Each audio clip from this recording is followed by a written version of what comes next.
From translation, TLB, the Living Bible. This 270th day of the year. Today we are reading passages Habakkuk, Zephaniah. Habakkuk chapter 1, verses 1 to 20. This is the message that the prophet Habakkuk received from the Lord. O Lord, how long shall I cry for help and you not hear? I cry to you violence, but you do not come to save. Why do you make me see iniquity and trouble, and make my soul weary with evil?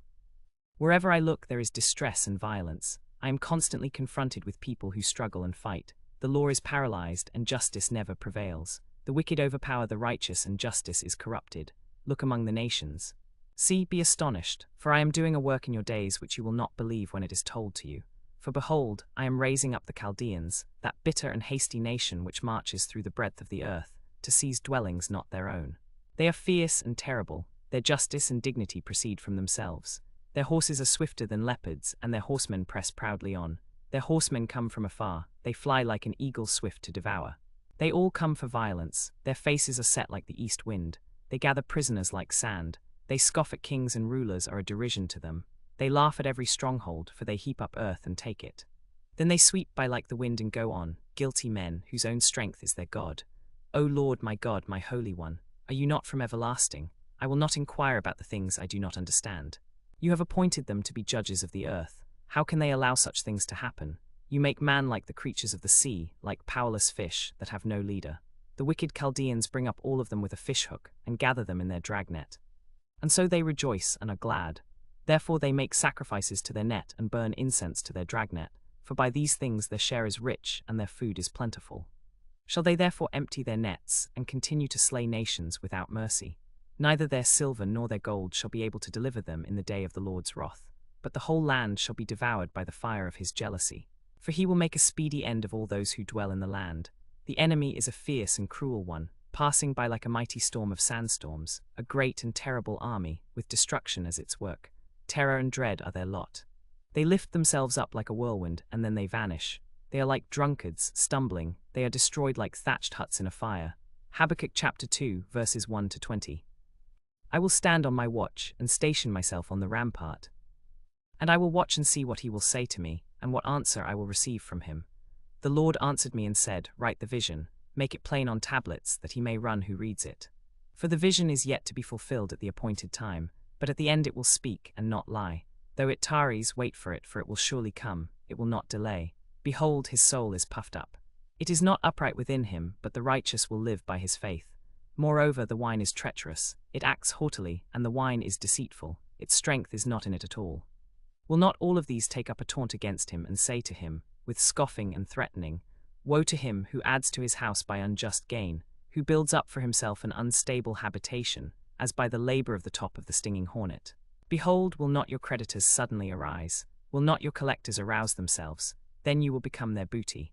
Because you have plundered many nations, all who are left of the peoples will plunder you, on account of bloodshed and violence done to the earth, to the city, and to all its inhabitants. Woe to him who builds his house by robbery, and his upper chambers by unrighteousness, who makes his neighbors serve him for pay, and does not give them their wages, who builds great houses with his own wealth, only so that he may depart and his buildings be empty. Have you not done this to yourself, because you feared man and were afraid of the sons of men? Woe to him who builds a city by bloodshed, and establishes a town by wickedness.